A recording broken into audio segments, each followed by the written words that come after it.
പൂച്ചപെറ്റ് പൂത്തുകിടക്കുന്ന ഖജാനയ്ക്കൊരു റീത്തും വെച്ച് നാട് ചുറ്റാനിറങ്ങിയ മുഖ്യമന്ത്രിയുടെയും മന്ത്രിസംഘത്തിന്റെയും പരിവാരങ്ങളുടെയും രാഷ്ട്രീയ പ്രചാരണ ധൂർത്തയാത്രയുടെ സമാപന ദിവസമാണ്.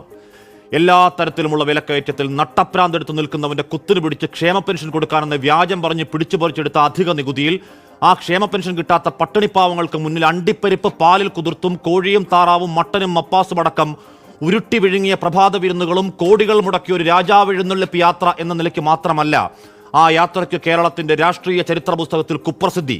അത് കാസർഗോഡ് മുതൽ അവസാന ദിവസം വരെ വിയോജിക്കുന്നവന്റെ മണ്ടയടിച്ചു കീറിയ ഗുണ്ടാ സംഘങ്ങൾ സർക്കാർ ഒത്താശയിൽ അഴിഞ്ഞാടി സഞ്ചരിച്ച അടിയന്തരാവസ്ഥയുടെ കിരാത നാളുകൾ കൂടിയാണ്.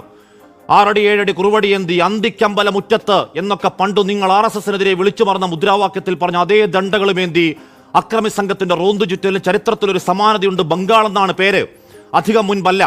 അത്തപ്പാടി മറിയക്കുട്ടിമാരെ വരെ വേട്ടയാടുന്ന രണ്ടാം പിണറായി സർക്കാരിന്റെ അതേ ഫോർമാറ്റിൽ പാവങ്ങളെ കർഷകരെ അടിച്ചൊതുക്കിയ ഒരു ഭീകരഭരണത്തിന്റെ തുടർച്ചയിൽ പാർട്ടി ഗുണ്ടകളും കോർപ്പറേറ്റ് മാസപ്പടികളിൽ തിന്നുകൊഴുത്ത മുഖ്യമന്ത്രി പുത്രൻ ചന്തംബസുവും അടക്കം കൊന്നു കഴിവേറ്റിയ പാർട്ടിയുടെ വിലാപത്തിനൊടുവിൽ ദായി കഴിഞ്ഞ വർഷം അതേ ജ്യോതി ബസുവിന്റെ ജന്മദിനത്തിന് സഖാവിനെ ഒന്ന് സഭയ്ക്കുള്ളിൽ ഓർക്കാൻ 34 വർഷത്തെ ഭരണത്തിനൊടുവിൽ CPM അംഗങ്ങളുടെ എണ്ണം വട്ടപൂജ്യമാണ്. വള്ളിപുള്ളി തെറ്റാതെ അതേ വഴിയിലാണ് അധമയാത്രയെങ്കിൽ കാത്തിരിക്കുന്നത് കേരളത്തിലും രാഷ്ട്രീയ അപ്രസക്തി എന്ന വിധിയാണെങ്കിൽ അനുഭവിക്ക്.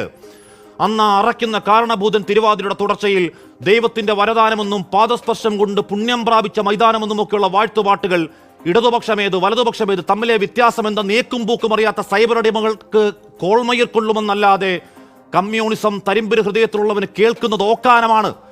ആരോ കൊല്ലാൻ വരുന്നേ എന്നൊരില്ലാത്ത പ്രാണഭിതിയിൽ രണ്ടു കാലമില്ലാത്തൊരുത്തന്നെ നട്ടല് നോക്കി ചവിട്ടുന്ന ഡിവൈഎഫ്ഐ ഗുണ്ടായിസം മാത്രമല്ല, യാത്രയിലുടനീളം കണ്ടു മാധ്യമവേട്ട.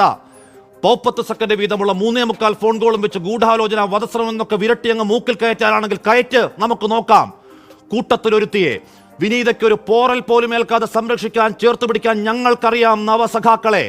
ആ ഉഡായിപ്പ് കേസ് കോടതി വരാന്തയിൽ തന്നെ 8 നിലയിൽ പൊട്ടുമെന്നറിഞ്ഞിട്ടും പേടിപ്പിക്കാനും വിരട്ടെങ്കിൽ 1 അല്ല 100 കേസെടുത്താലും പരമാവധി ഒരു മാഷാ അല്ലാ വ്യാജ സ്റ്റിക്കർ ഒട്ടിച്ചൊരു ഇന്നോവ കൊടിസുന കൂട്ടങ്ങളുമായി വീട്ടുമുറ്റത്ത് കറങ്ങിയാലും തമ്പ്രാനെ തിരുമനസിനും തിരുമനസിന്റെ അന്തപുര സംഘങ്ങൾക്കും അങ്കരക്ഷ കൂലിപ്പടയ്ക്കും തിരുവുള്ളക്കേടുണ്ടാകുമെന്ന് കരുതി നട്ടല്ലൂരി കൊട്ടയിലാക്കി നാവറുത്ത് ദാസ്യപ്പണിയെടുക്കാൻ മനസ്സില്ല പ്രജാപതി.